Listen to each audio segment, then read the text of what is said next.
Hello everybody, today we're going to do something different and hopefully fun and new with the channel. The biggest request I have had for any video on this channel since it was made is you guys want to see me do commentary over matches. And the only reason I haven't done that for you guys yet is because I simply have not had the editing tools to make it happen. But I've gotten myself some basic video editing software and I'm finally ready to create voiceovers. I've taught myself how to do that. So I looked around and thought about what I wanted to do for the footage in this video, and I realized that for no reason my Kazumi, which is one of my absolute favorite characters in this game, has just been sitting at a low rank for no reason. I haven't given her really any time or any love since I got the console release of the game. So I thought, what a great opportunity to play some Kazumi. She was at the bottom of the green ranks and just grind through the green ranks with you guys and just kind of talk through the experience and see if we can make that journey together. Because I feel like a lot of my viewers are probably struggling with grinding in the green ranks as we speak, and it's like a famously very gritty, very grindy experience. So I was thinking maybe we could just do that together and see if we can learn something. I was pretty confident that I was going to be able to do this grind quite quickly, simply because I've done the green ranks so many times before.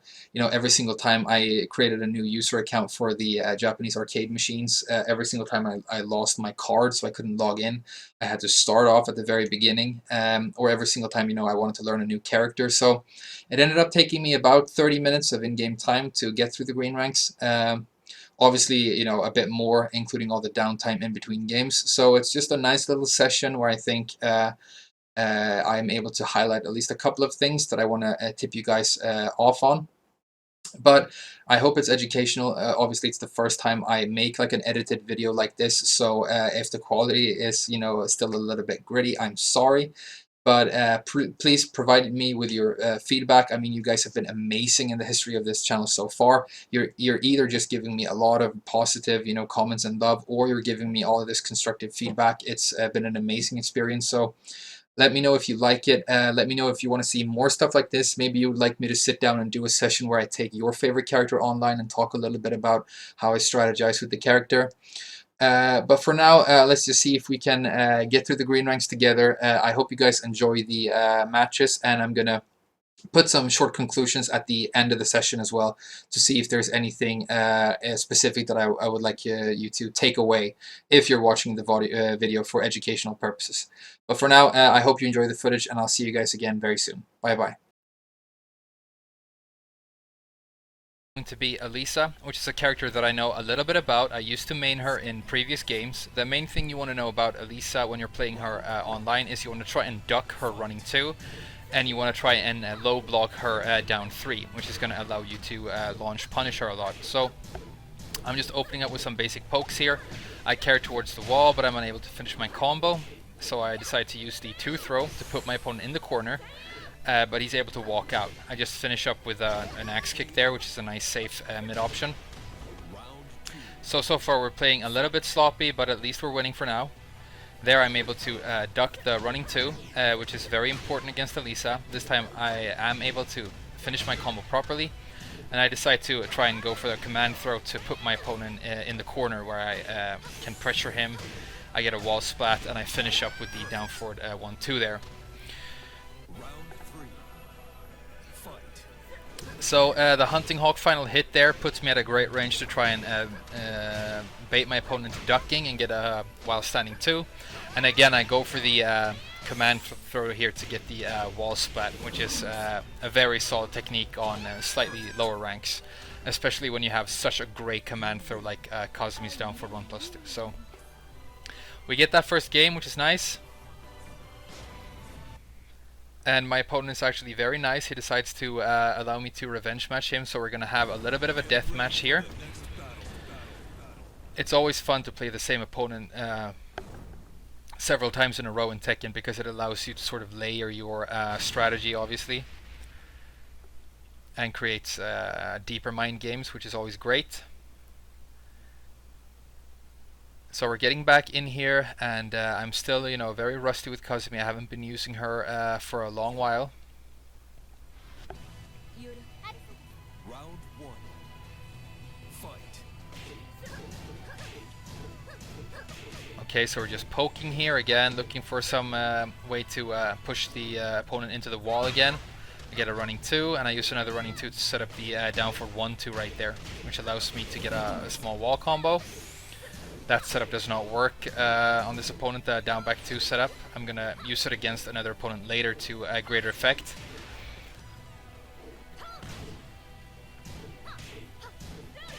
Okay, so just some nice jabs for the finish there.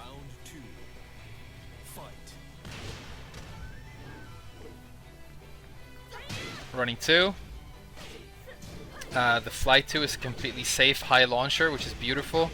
Allows me to get the wall here again. Here I sidestep after the wall splat, allowing me to, instead of just a normal wall combo, actually get a full combo, which is an important skill to develop. I really want to tip you guys off on this. After a wall splat, learning how to sidestep into some sort of spin move is going to be something that can give you a lot of traction off of your wall splats. But right now I'm getting way too overconfident. I'm starting to play sloppy. I'm whiffing because I've started to underestimate my opponent, which is never good. And as you can see, I'm going to eat a lot of damage because of it. The Oki allows him to break the balcony. And here again I'm whiffing big with the hop kick, which is never good. And he punishes me with the 1-1 to take a round on me here. So here I stuff the 1+2 with the Hunting Hawk. I don't do the correct combo, unfortunately, but I collect a counter hit 4 there after baiting it out with the down forward 1.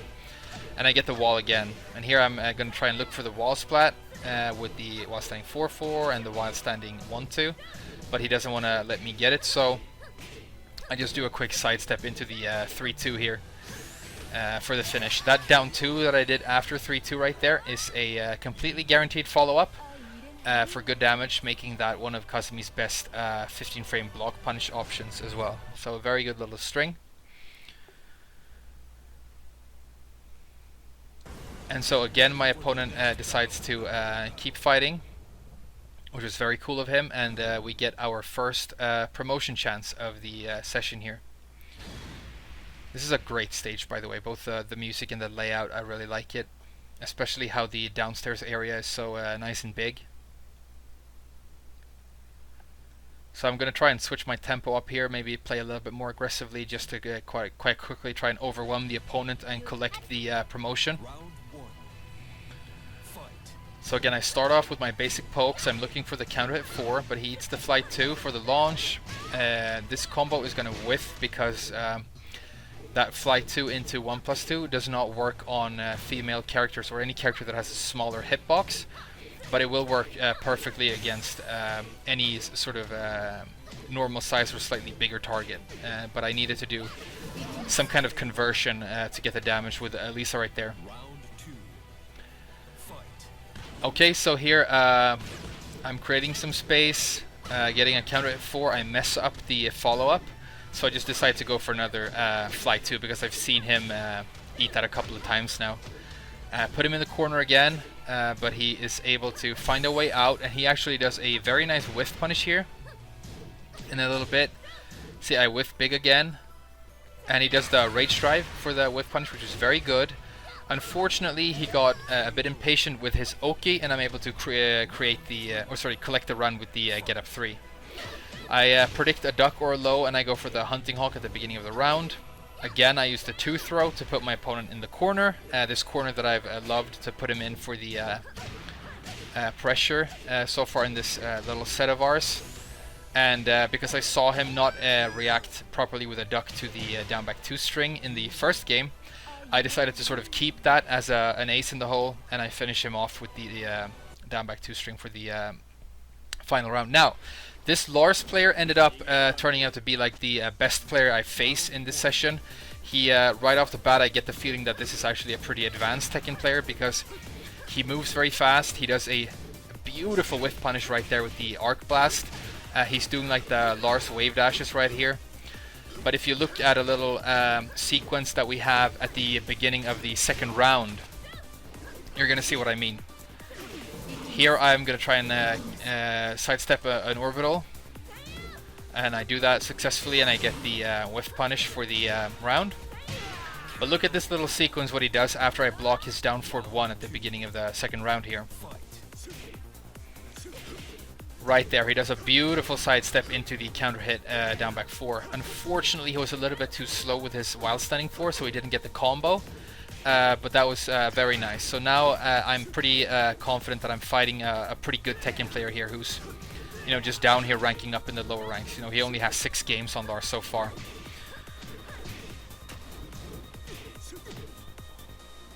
Again, I get the guaranteed down 2 there off of the 3-2.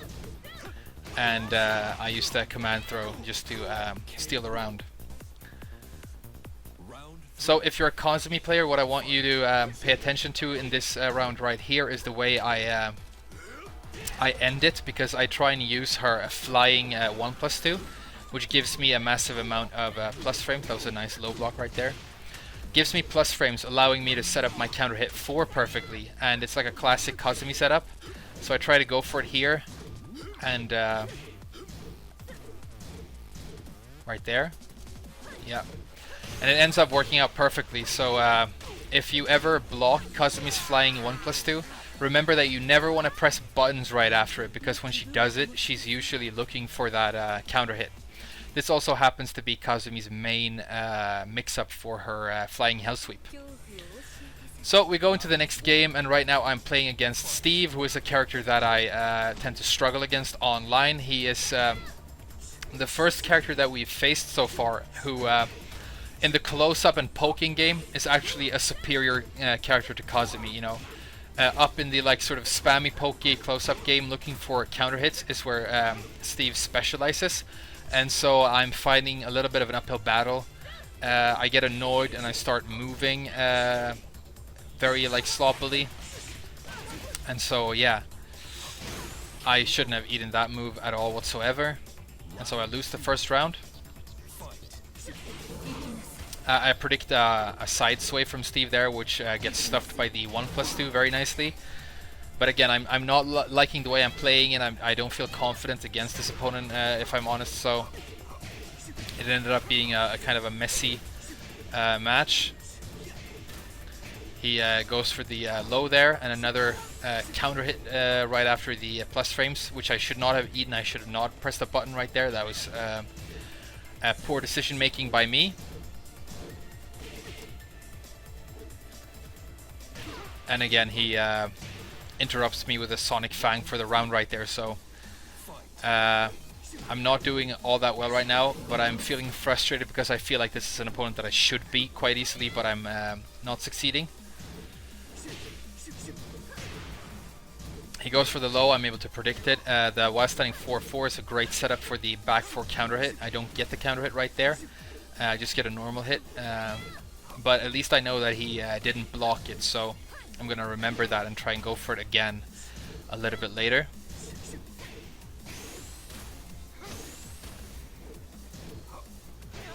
And again, I use the command throw. I mean, so far nobody's been breaking it, so a very, very good tool in this set.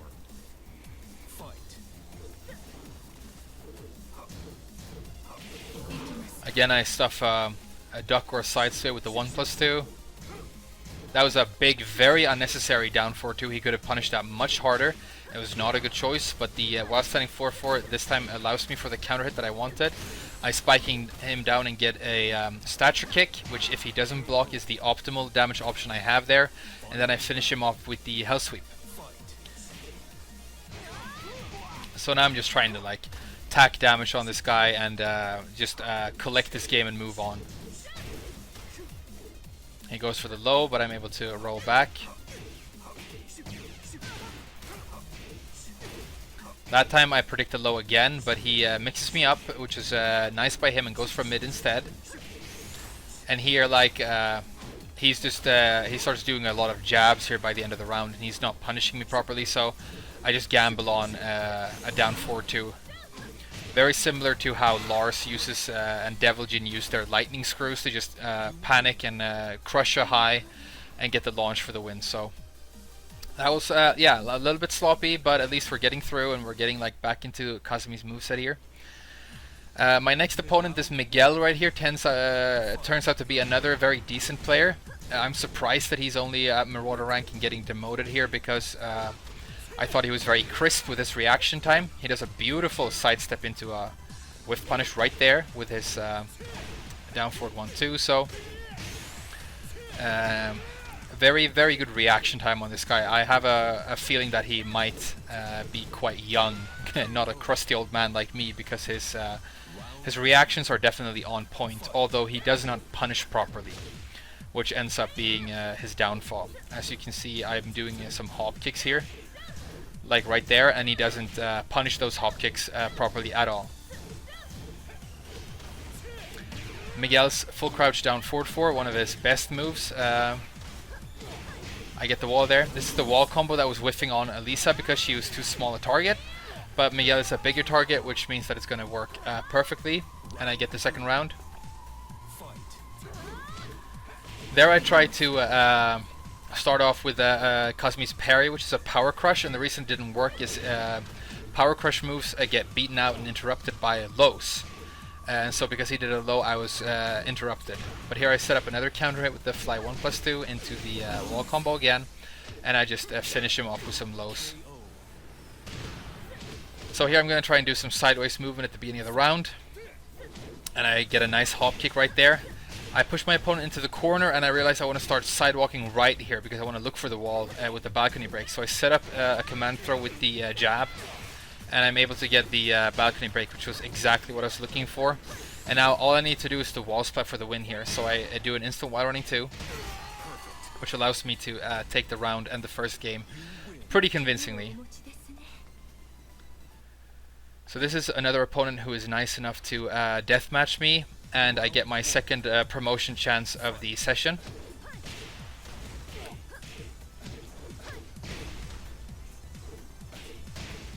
Again, I'm able to convert a wall splat into a nice side combo here using the forward 4 splash move, but my opponent finds a way out of the corner by setting up the full crouch down forward 4 with a down jab, which is a nice technique with Miguel. And so I'm being pressured here. I try and predict the high and just go under it. I think he's going to try and go for a throw here, yeah. So we go under that with a down forward 2 and get the first round. And this is where he, I think he gets annoyed, so he really starts switching up the tempo. I do some backdash cancels, looking for a whiff. He doesn't fall for it. He does a very nice low parry right there. He's not able to do a combo though, and so I set up another command throw, which was cheap of me, but I get the balcony break again. I try and do another wall spot with while running 2, but he jumps over that perfectly. I don't know if that was intentional, but if it was very nice. Punish the low with the while standing 1-2, which is Kazumi's amazing while standing 12 frame punisher. And here I get complacent and my opponent again proves to have very good reaction time, because right in between the 2 hits of the 3-2 string he is able to react and sneak in his rage art. This is my favorite rage art in Tekken 7, so I don't mind seeing it even when I'm eating it straight to the face. But yeah, good reactions from my opponent, so I don't like that. I want to get this promotion as fast as possible if I can. But he predicts a low again. He's been very good at predicting lows as well. So like again, I think this might be a very young opponent just based on how crisp his reactions are. Even though he might not have like the best decision making or knowledge when it comes to like punishment. Goes for another full crouch down forward 4 there. He's getting a lot of traction out of that. I'm not blocking it at all. I failed to punish the hop kick properly. I go for a move that's too slow, but I set up another counter hit 4 here, and I'm able to get the wall combo. I adjust for the corner, and I get the wall splat for the win. Final round. Fight. So here he gets an early combo towards the wall, and he has like great Oki here, and he just destroys my life bar out of nowhere. And I'm pretty convinced at this point that I'm just gonna end up throwing this game just because I was way too sloppy. But he again fails to punish my hop kick, and even though this round should have ended and it was completely his round, I'm still in it for some reason. I walk towards the wall because I don't want to end up getting a partial wall splat off of my launch, because if I do that I can spin and then go into rage art to win the round. But unfortunately I do end up getting a partial wall splat, which I didn't want, so instead of like doing anything risky, I just do another jab and set up the command throw just to collect the win. So we're able to get our second promotion, even though the first game went well, the second game was a little bit all over the place. In the next game here, we're going to have a nice Kazumi mirror, which is always fun. And it ends up being a little bit of a poke war, obviously, because it's two Kazumis. And the main thing I want you guys to pay attention to in this video is the way that the final round ends, because I do a very classic Tekken bait setup that I want you to pay attention to, like the classic Tekken bait setup. By the way, I'm in black here, just so you can keep track of me. Is that you can run at your opponent and then just stop when you're right outside of the range and do a single backdash. And that, if your opponent is too trigger happy, can allow you to bait out a lot of whiffs. So that's something that you should be careful not to fall to, but something that you can obviously apply yourself. So I'm gonna mention it again when it happens later, but for now, okay, we ate an axe kick right there, we get comboed, and my opponent does a spike into a very nice fast running 2 right there. I was predicting a low, so I ducked, and that allowed him to stuff me with the running 2. I sort of like that idea, and so I decided to I hit him with a hunting hawk right here, and I decided to try and steal that setup and do another running 2 of my own. But he's obviously seen it before because he is a Kazumi player, so he doesn't fall for it. But he unfortunately whiffs right there. And just a classic Kazumi mind game of, you know, down forward 1, down forward 1, 2 allows me to take the round. Round 4. Fight.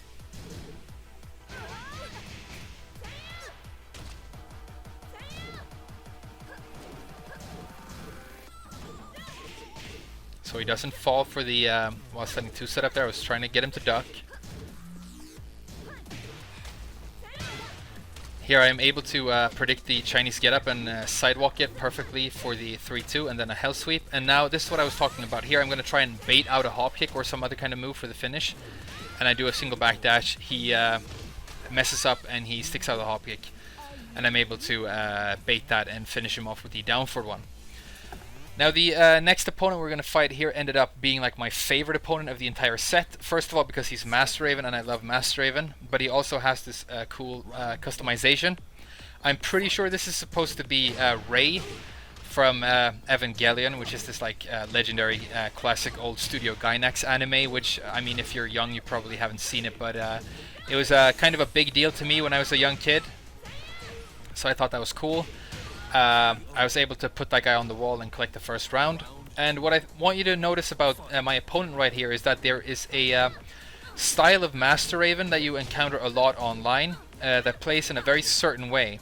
If you look at the move that's going to come out right here in a second, that cartwheel she did right there, that's Raven's full crouch, sorry not full crouch, crouch dash 4.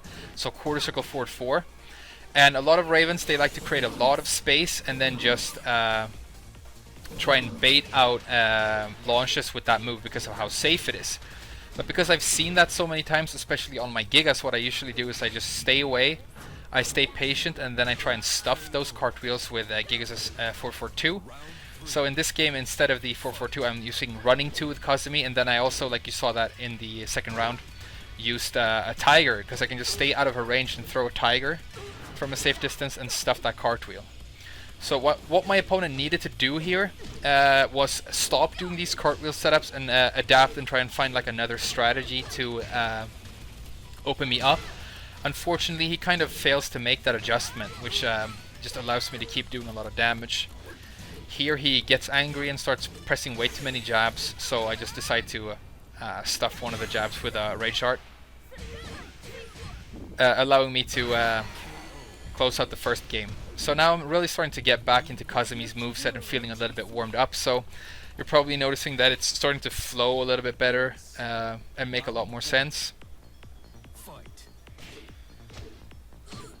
So just basic pokes there at the beginning of the round, establish a nice life lead. He's doing these cartwheels again, but I'm stuffing them with tigers. I'm not falling for it. I'm stuffing him with running 2. Here I get the wall, so I'm going to try and look for the wall splat. I get him with the down 1-2. but he predicts my down 3 here for a really nice low parry. Unfortunately, right here, he decides to just randomly duck near the wall, which is never a good idea, and it allows me to catch him with the down forward one.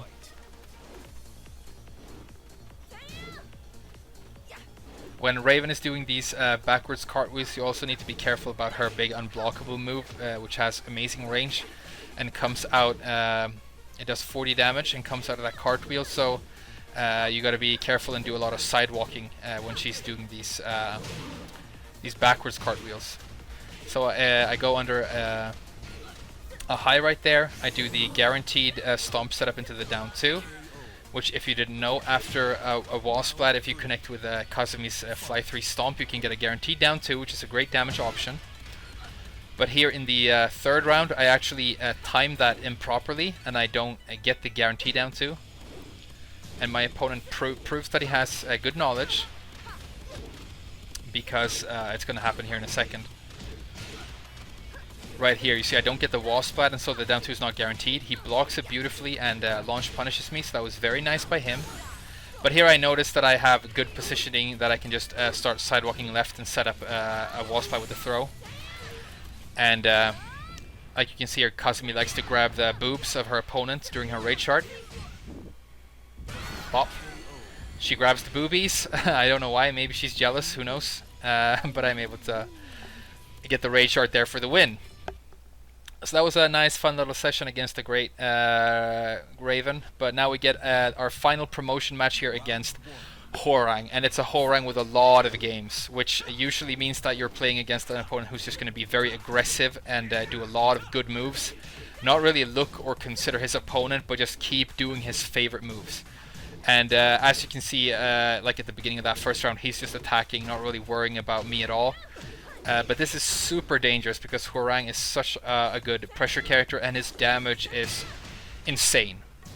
So right here, I think I'm probably going to get this round, but it's a good example of how not to play against Hwoarang, because he just starts doing his favorite moves,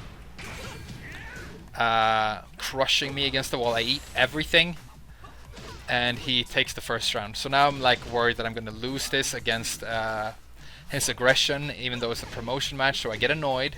I eat that typical Hwoarang opener at the beginning of the second round. That is like a typical opener for Hwoarang that you should never eat. But I noticed that he's doing a lot of spear kicks, which is that move right there, where he goes yeah and jumps forward. That move is good, but it is sidesteppable, and a lot of Hwoarangs like to do that move into his Power Crush, which is a high damage armored launcher. So right there I do a sidestep because I predict it, and right now the fact that I'm able to predict that spear kick reliably is going to be what allows me to take back the momentum in this game. So it already allowed me to get one launch right there, and I collect the round here. And now in the second round I'm just looking for that spear kick set up into the Power Crush, because I want to duck that and get a while standing launcher if I can. So right here he does exactly what I wanted him to. So I sort of picked up on that bad habit of my opponent. I put him in the corner down here. I set up the wall splat with another command throw. And this round is basically mine right now. I predict him to do another spear kick because he really likes that move, so I just do a quick sidestep. And I'm right again, and I'm able to whiff punish it with the 1+2. So we go into the final round. I get sloppy again, and I eat that typical Hwoarang opener, which you should never eat unnecessarily. But if you look at my opponent now, he's just like attacking desperately and doing a lot of moves when I'm nowhere near him. He's just attacking for no reason. And so that makes me feel like at this point all I need to do is try and look for a whiff punish opportunity, or maybe even a rage art opportunity to stuff some of this offense. So I try and predict another spear kick. And right there, after this sequence, he very predictably does it, and I had more than enough life to try and stuff it with a rage shard. It would have probably been a safer option to sidestep into a whiff punish, but there you go. I managed to collect my final promotion of the session to the Vanguard rank. Okay, so that was just a quick little session where I ran through the bottom of the green ranks to the Vanguard rank. I hope it was educational and I hope you learned something. Just in conclusion, some things I want you to take away from the video if you were watching it for educational purposes. I think I got a lot of traction out of my down forward 1+2 command grab. I've said in all of my character tutorials up until this point how important I think it is to be aware of your grabs that are broken with 1+2, just because they are so much less likely to be broken randomly, because normal generic throws can be broken with any punch button. So if your opponent just happens to be pressing a punch button when you do your throw, they might break it just by sheer accident. But in this case, I used a 1+2 break throw, and I think I got a lot of traction out of it. It didn't end up getting broken a single time. So it's, especially in these green ranks, important to be aware of your throw options, and also how to just do a basic setup for your throw with some normal jabs, or you know, a great way, a normal one jab. Even if it gets blocked, you're at +1 and you're usually in range for a grab.